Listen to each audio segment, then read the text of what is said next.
Welcome to Dear Prudence. I'm your Prudence, Jenée Desmond-Harris. Today I'll be answering letters from readers with dilemmas about workplace socializing, friends who are no longer likable people, and youth football. To help me answer them, I'll be joined by Bomani Jones. Bomani is a journalist and Emmy Award-winning executive producer. He hosts Game Theory with Bomani Jones on HBO and the sports podcast The Right Time with Bomani Jones. He's written on sports, music, culture, and politics for a variety of online and print publications, and he regularly appears on ESPN. Also, if you're a devout Prudie listener and reader, you may also recognize him as one of our guest Prudie writers. We asked smart, thoughtful people like himself to step in as Prudie for the day and give you advice. He did a great job. To help you get to know him even better, I asked him for 3 little facts that you won't find in his bio. Number 1, he was once caught sneaking into the Super Bowl. Number 2, the one time he dunked a basketball in a game, he had to flee because it was the projects and it was taken as disrespect. Number 3, he once covered a celebrity roast of Rudy Ray Moore. Bomani and I will dive into your questions after a short break, and if we disagree, I will not take it as disrespect. This podcast is brought to you by Progressive Insurance. Whether you're driving, cooking, or doing laundry, Progressive knows the podcasts you listen to go best when they're bundled with another activity, much like how their Progressive home and auto policies go best when they're bundled. Having these 2 policies together makes taking care of your insurance easier and could help you save too. Customers who save by switching their home and car insurance to Progressive save nearly $800 on average. That's a whole lot of savings and protection for your favorite podcast listening activities, like going on a road trip, cooking dinner, and even hitting the gym. Yep, your home and your car are even easier to protect when you bundle your insurance together. Find your perfect combo. Get a home and car insurance quote at Progressive.com today. Progressive Casualty Insurance Company and Affiliates. National average 12-month savings of $793 by new customers surveyed who saved with Progressive between June 2021 and May 2022. Potential savings will vary. Hey Prime members, did you know you could be listening to this episode and all episodes of Dear Prudence ad-free? Avoid the ads and start listening today by downloading the Amazon Music app. Welcome back. You're listening to Dear Prudence, and I'm here with Bomani Jones. Hey, Bomani. Hey, how are you? I'm good. Thank you so much for coming in today to help answer these letters. One of them I picked specially for you. All good. So let's go ahead and dive right in. The first letter is called Not Mingling. I wasn't looking forward to my first in-person work gathering because I'm not a fan of big groups. But I showed up and put on a happy face. I was even sort of enjoying myself. It was a chance to catch up with my remote colleagues in person, and I bonded with the other introverts in smaller groups instead of tearing up the dance floor. The problem is my manager. Every time she saw me having a quiet conversation with 1 or 2 people, she'd run over, shout at me for not mingling, and drag me to some random large group of people before disappearing. By a few hours in, I felt I couldn't do anything without her turning up and grilling me on how many important people I'd spoken to, and if I was having fun. Finally, I told her that I was all good, she didn't need to keep looking after me, and to please give me some space. I thought she was finally off my back. But the next day at work, she took me aside and said I was mean and aggressive, and that my behavior was inappropriate. Now, in the week since, she's acting as if nothing ever happened, whereas I'm in a constant ball of anxiety. This person is my manager, so I have to see her all the time on Zoom. What is my next move here? So I don't think this interaction is that dramatic or horrible, or it would not be if it took place among friends, family members, or acquaintances. But once you're at the point with your manager where you're saying, leave me alone, and they're saying you're mean and aggressive, I feel like you need to be on LinkedIn or calling your network for new roles as soon as possible. Yeah, like what's interesting about that is it sounds like the boss was trying to operate from a positive position. Like it seemed like hey, we think good things about you and you need to be nice to these people because you're at the job. Like they don't do this to people they don't care about. Like if they care about you, they just be like, yeah, go sit over there, twiddle your thumbs. Don't nobody care. But then once you got to be mean and aggressive, which also forced me to try to imagine some particulars about the people involved in this story and how some of those particulars might affect the direction that this interaction has traveled in. But yeah, no. If your boss thinks that you're mean and aggressive, I don't know how you're going to fix that. So I did also wonder, of course, because this is the way I look at the world, about the racial dynamics here. And I had to ask whether the person who was deemed mean and aggressive was a Black woman, because I've heard that happen so many times in workplaces. Actually, a good friend is going through that right now for simply like gentle pushing back on a manager's suggestions about a project. So, I mean, I would love to interview this person and figure out all the details.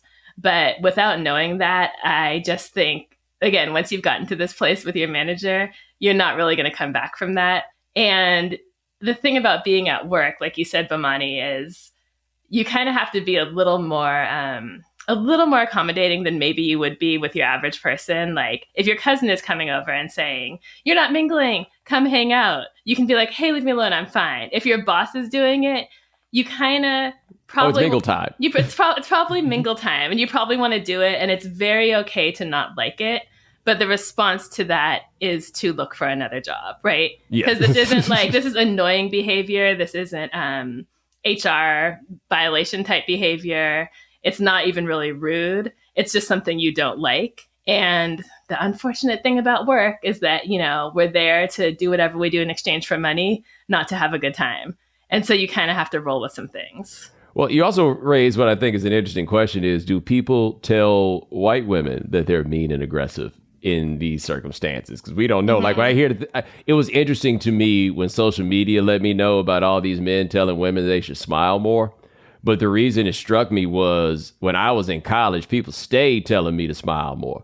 Like it took a lot for me to actually appreciate that as a constant microaggression against women, because that was something that people hit me with all the time. They just thought I would look more pleasant if I didn't look so surly all the time. So that was not something that I attached to gender in the way that women do. Now, I don't know how many other men have people say this, so I can't say that it's like an across the board behavior. But it is also entirely possible that there are a lot of white women out here being told that they've been mean and aggressive, and we got no idea because ain't nobody asking them about it, Right. So who knows? That's this may be a white true. woman who's very offended that we're sitting here assuming that she's Black right now. She has no beads, she has no braids, she has nothing. Wait, this could be a white man for all we know. That's exactly it. Like, they always tell me I'm just too aggressive. Like, who knows, right? Like we could be all the way wrong. The person finally got the advice they needed from Prudie, only to find out that we are evaluating it according to a paradigm that has absolutely nothing to do with them. Right. So either way, okay, identity aside, this person, okay, I've noticed two things here. One, this person says they're an introvert. Two, this person evidently was not mingling with a larger group. Three, this person says they're now a constant ball of anxiety. I just wonder whether there are like some underlying mental health issues feels too strong, but maybe some anxiety or some social anxiety that the letter writer could try to get a handle on that could smooth out these situations in the future. Because you don't really want to be the person who can't talk to a group at a work event and who then is like totally traumatized by this interaction and like super nervous every time you get on Zoom. That's not a great way to live. Yeah, particularly not if you got like any ambitions about where you're going to go in this, right? Like if you wish to ascend, you're going to probably have to deal with large groups of people in ways that you may not necessarily feel like, but we are still human beings, and the way that we interact matters in terms of the relationships and everything else that you got there. So yeah, I think even if the boss was being off-putting, it might be a time to like think about why this is a problem for you and what maybe you could do to make your life better. Okay, so I've made clear what I think, which is that the long-term plan should be find a new job and maybe get some emotional support. But what do you think this person should be doing like next week or tomorrow when they have to see this person on Zoom? Maybe turn the screen off. Maybe that's the Zoom play, is just turn the screen off. I mean, I also think that part of this is, this doesn't necessarily have to be a permanent condition. And I can understand the concern about, if I say something, is it going to be too much? Is it going to be? And on that, you just kind of, I feel like you just have to ride out what you think is appropriate, right? You do the best it is that you think that you can do. And if that proves to be off-putting to your boss, then I guess it kind of reaffirms what it is that we're talking about, that it's time for you to probably go do something else. But in the meantime, hope one of y'all turn the screen off or whatever it is, lay as low as you possibly can. But sometimes you just kind of got to go through the hard stuff, right? Like, I know that doesn't sound like the greatest advice in the world, right? Suck it up. But on occasion, it is the option we must choose. Mm-hmm. And awkwardness isn't the worst thing in the world. I think the good news here is that the manager is, quote, acting as if nothing ever happened. So Yes. It's kind of the best possible outcome when you tell your boss to, like, basically leave you the hell alone. And they act like nothing ever happened a week later. Like, you're okay. Yeah, that is the interesting one, too. I imagine the boss going home, would you believe she told me to leave her alone? Right. Right. She was mean and aggressive. But now the boss is like, all right, it's a new week. The party's over. And now we just need to get back to the work. So Yes. Good luck. You're listening to the Dear Prudence Show. And when we come back, we'll be reading more of your letters. Stay with us. Hey there, Dear Prudie listeners. If you're looking for even more hands-on advice, check out Slate's podcast, How To, hosted by me, Amanda Ripley, and my co-host, Carvel Wallace. Over on How To, we do advice a little differently. You tell us your toughest problems, and we go look for solutions from the wisest people we can find. Then you get to come on the show and talk to the expert directly. It leads to really insightful and deep and fun conversations. We've tackled everything from surviving a layoff, to talking politics with your parents, to learning to love how you look. You've got questions, and on How To, we get answers together. Check out Slate's How To wherever you listen.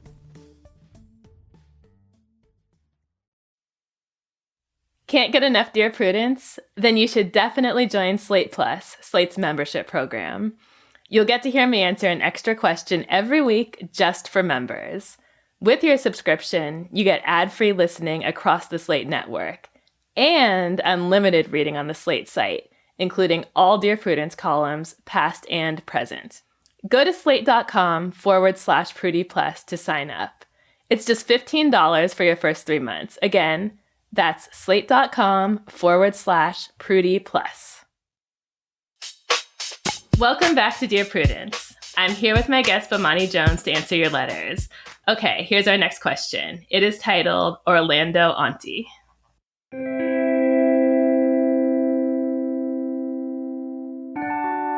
So I am a regular lurker here. Recent advice and debate in the comments have given me some doubts. I recently moved to a hot vacation destination. Everyone in my family wants to visit. But when I lived 2 hours away from them, none of them ever visited me. And the excuse was getting the kids in the car was too much effort, while I, as a single childless woman, could make the drive easily. I do love my family. I love my nibblings.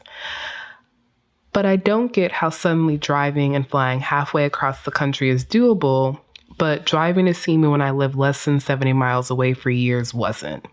I can understand and would love to host far-flung old friends since many live abroad and have either hosted me or offered to. I don't know what to do about the middle gap here. Advice?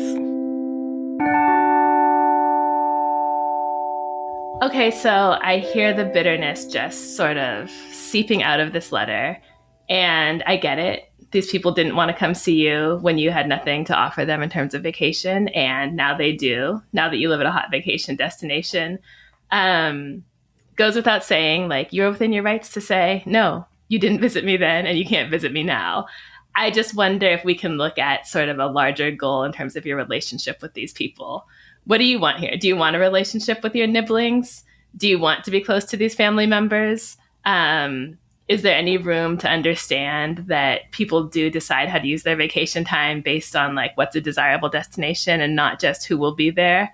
And these are just some of the things that popped into my mind. What do you think, Bomani? So I have lived this one as I lived in Miami for 4 years. Oh, you did? I did. A lot more people want to holler at you when you live in Miami than when you live in North Carolina. This is just kind of how it goes. Now, I would say this. I am curious how long our letter writer has lived in this destination, because it doesn't last forever. Okay. Right? Like the novelty and appeal of it, it kind of dwindles off, and you kind of wish that they were using you so that they could come hang out in the vacation place. But this is the bottom line on this, and it doesn't feel good necessarily, but this is the truth. You are offering much more now than you did when you lived 70 miles away. There's more going on. There's more cracking. It might even be better for you in the sense that now you don't have to entertain them all the time, because they'll be going to whatever beach or casino or whatever it is that's in the place where you live. But I totally understand feeling your resentment. Like, was I not enough? And it's less that you weren't enough than it is there's a whole lot more on the table now in the place where you are. And I think that most people, when they envision traveling, unless they're going to see like a grandparent or a parent in that way, they think about where the place is that they're going. And so they think, it makes a lot more sense for you to come up here where where we are and everybody else can hang out and da-da-da. But now you're in this new place. Yeah, they're a little more interested in seeing that place. I would suggest not staying mad at that any longer than you have to, because that's just how it works. Don't stay mad at that any longer than you have to. Wonderful advice. I'm going to borrow that, just because I just feel like there's no real ill intent here. There's no real manipulation. I don't think anyone in this is a bad person. Like you said, it's just worth thinking about how human beings operate, how vacation time operates, how life with kids operates. And honestly, when you used to live somewhere that wasn't as exciting, did you really want these people to come sit in your house and do nothing but like walk to Walmart all day? Would that have been fun for anyone? It would, that wouldn't have been fun for anyone. Like, you didn't actually want that to happen. This is fine. So strategically, I think if you don't want to be overwhelmed with like family just using you as a hotel, just think about how many weeks out of the year or which weekends out of the year you can accept guests. Fill those in first with like your far-flung friends who you love and who you think value you as a person. And then whatever's left, your family can have that. Yeah, I think that's really the way to do it. Like, I wonder how many other people in her life are doing the same, or his or her life are doing the same thing. So then it then piles up. It just feels like everybody just wants to use me as the free hotel. And I would definitely push back against that one, right? Like, you can stay with me while you're here is... it's a gesture of love, certainly. It's also people getting over on you just a little bit, just a little bit. Like, it's an awkward thing when it comes to we'll just come stay with you because you have a place there and it'll save us money. Right. It's like when people book the last flight out because it's the cheapest, but you got to go pick them up. Right. Totally. They are passing this off on to you. But a lot more people are going to want to come see you now that you live somewhere cool. And I think it's also okay to like differentiate between visits that are primarily to see you and visits that are crashing with you while someone goes to Disneyland. And if like your cousin says, oh, me and the kids would love to come see you, we're going to Disneyland, you can say, oh, great, I'm not really in a position to host. But if you want to crash, like the pullout couch is there, the extra bedroom is there, feel free. Like, this can be your hotel, but I'm not going to reorganize my life around entertaining you every moment, because we all know that you're here for the theme parks.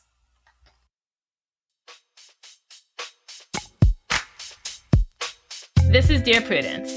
We have to take a break, but when we come back, more letters from you and advice from us. Stay tuned.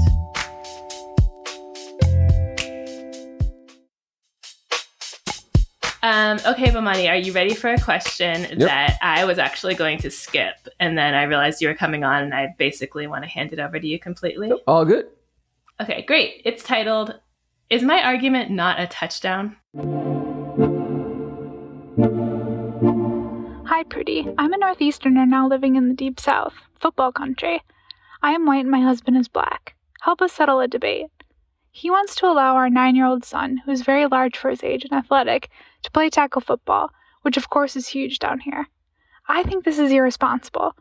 I don't want to risk him getting a concussion or many concussions over the years, and moreover, I feel uncomfortable with the larger sport in which mostly black athletes risk life and limb for white coaches, owners, and audiences.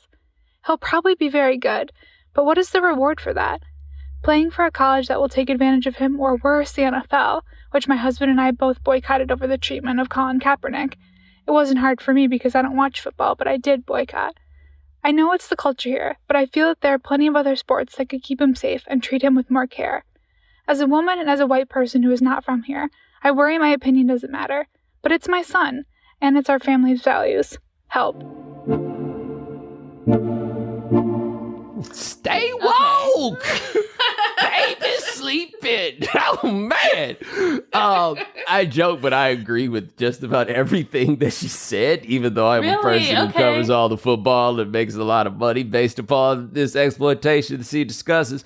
But I'm thinking about it just from the standpoint of young people. And I am of the belief that there is no reason to play tackle football before you're 14 years old at the earliest. Like, I don't 14. think... Yeah. Okay, why 14?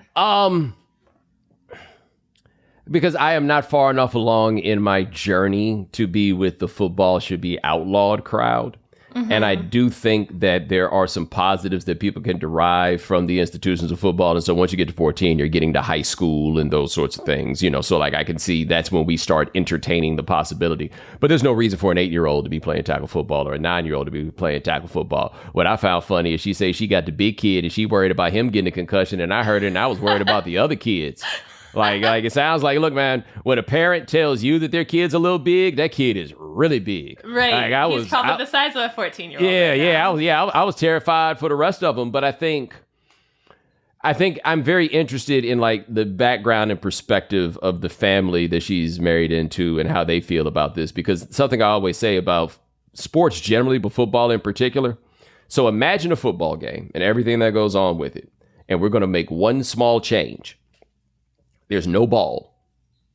Now you just imagine people running around and running into each other, right? Like you imagine just a full contact game of tag. It would be the dumbest thing you've ever thought of or ever heard of or anything else, and you would stop it. But once you put a ball into play, all of a sudden everything becomes so much more significant, like a nobility is conferred upon it. There's this central thing where all the energy comes around, and then like you could imagine like glowing coming out of it, right? But if you just stop and look at what a football game is, you're like, oh, this is crazy. I would never let my children do this. Like, hey, how'd you like to go run into a wall over and over again? Like nobody otherwise would let their 9-year-old do that. And so I think that she is correct. And I think also on one level, I think she may be overstating her family's perhaps lack of willingness to listen to her on a cultural level. On the other hand, I don't know how exactly it works in their family when the white woman start talking. You know what I mean? Like I got a family situation that's very similar. We like that white woman a great deal, and we listen when she talks. I have definitely seen the places where when she come down there, especially speaking that wokeology that I read in that letter, and she come down acting all concerned about it, I could totally see that there may be a family where the eye rolling takes place and everything else. But I would honestly hope for her own end that she's able to stand her ground, because I just don't think it's physically healthy for children to play that crazy but highly entertaining game.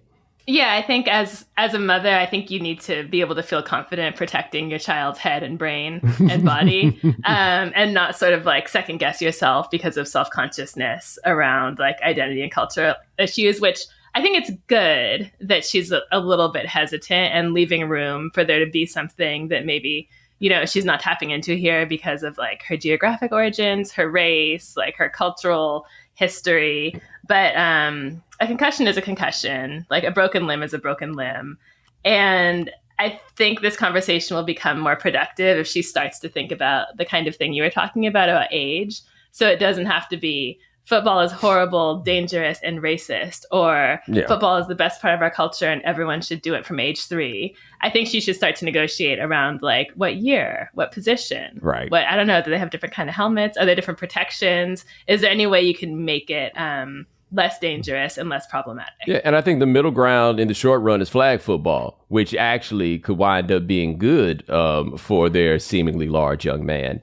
As if he's playing in the tackle football, they'll have him just do all the big people stuff, but you expand your skills more doing some of the little people stuff when you are a big person. And maybe that's the spin that you make. It's just like, no, we don't want him to be a tackle. We want him to be a tight end. Tight ends make a little bit more money, right? Like maybe that's the spin, you know, that you ultimately give on it. But I agree with you in the standpoint of, if you feel like you need to protect your child, you can't stand down on that because it might be awkward.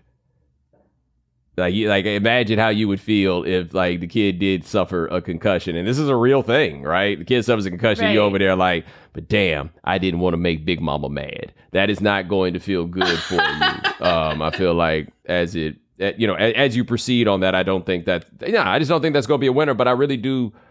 Like I say, for me, it would be crazy town, the idea of having a 9-year-old playing tackle football. Because what you got to worry about in that is not the other kids, it's all these dads doing coach cosplay. And they are the biggest problem right now with youth sports is the youth's parents. And I don't know if I would not feel comfortable trusting my kid's physical future to these, what you call them, was jamokes, that's what they call them. These What's jamokes that? E. they got out here. I don't know, Jamoke. I've seen it written down, but these jokers that they Okay. got out here coaching these kids in football, I wouldn't trust my kids with them at all. Okay, so what about the part about exploitation and race in college? I don't follow sports at all, but I know enough to know that you can now make money as a college athlete.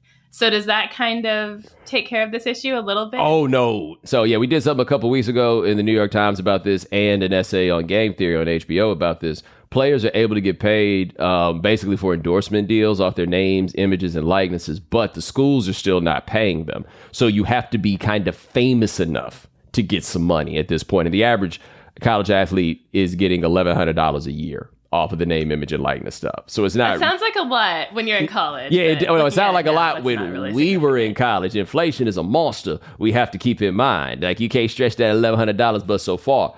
But no, the exploitation thing is all correct, and that's a concern. And it's, to me, an irony of it, which is it's only a concern if your kid is really good. But if your kid isn't really good at playing football, what's the point of taking on all this risk? It's like almost best case scenario is to go get exploited for a few years. Right. And then, I mean, just one final piece on this. I think it's worth asking the kid how he feels. It could be that this is really a non-issue because the kid is like, I would rather learn coding, or I'm fine with waiting, or this is all I want to do. I'm so passionate about it. Please find a way for me to play flag football or do it in some kind of way that's safe.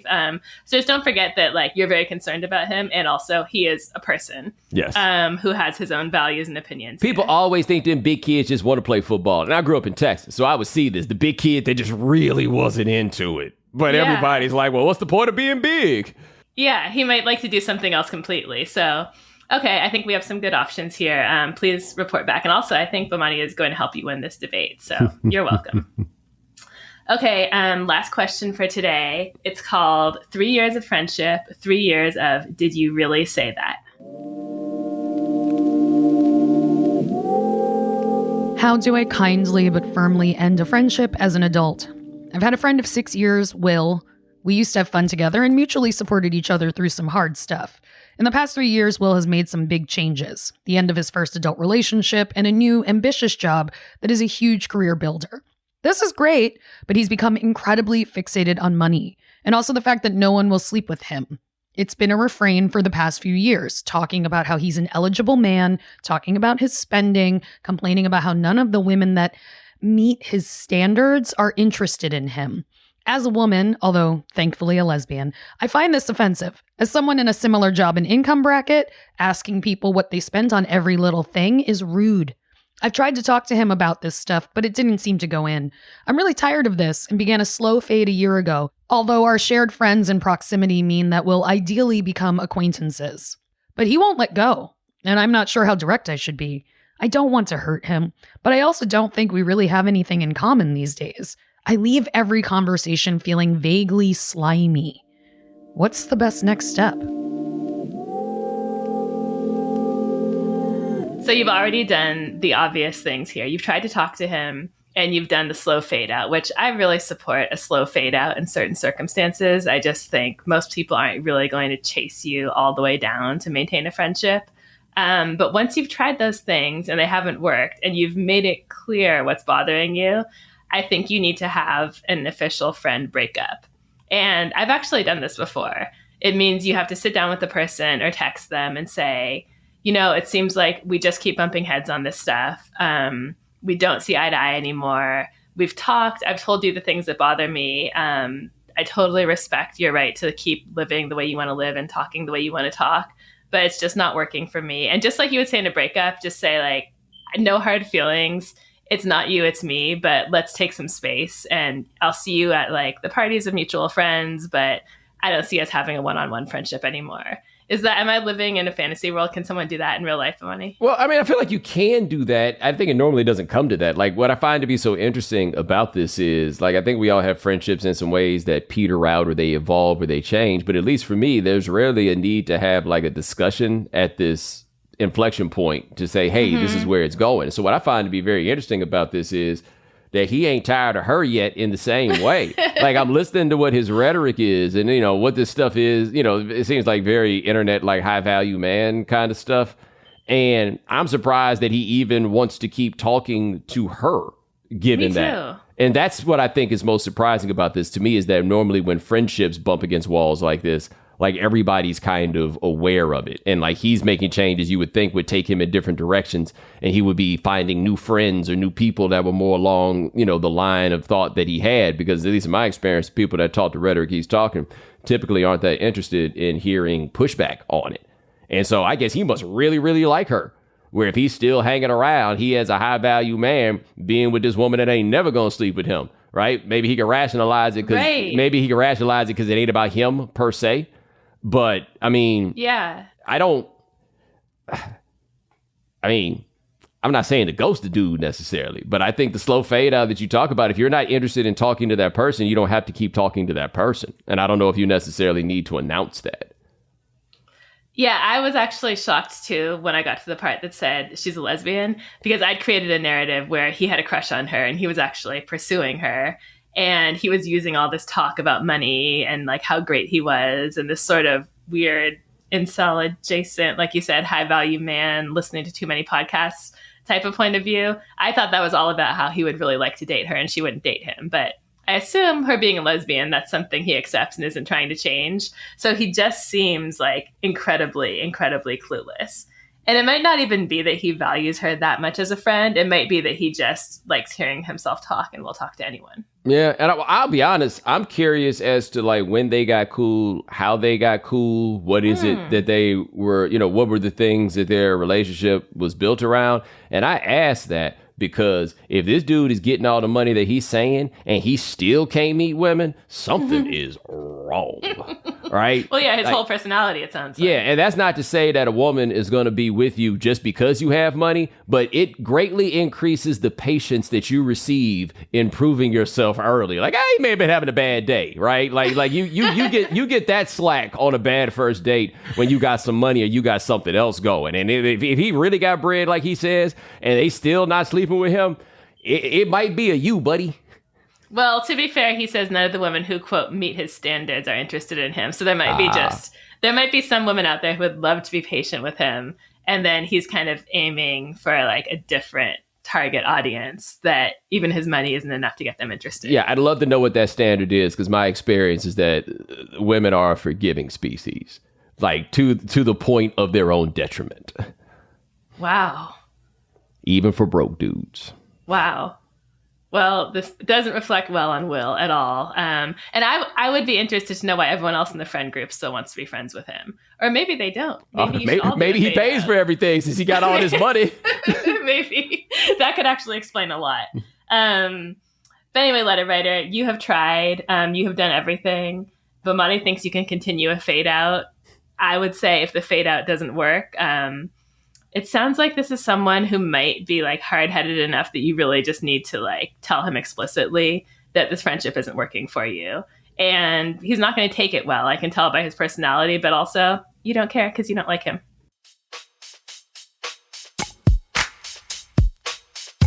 So those are all the questions we have for this week. And as always, I really hope we've been at least a little bit helpful. Bomani, thank you so much, especially for the youth football question, because, you know, I had no idea.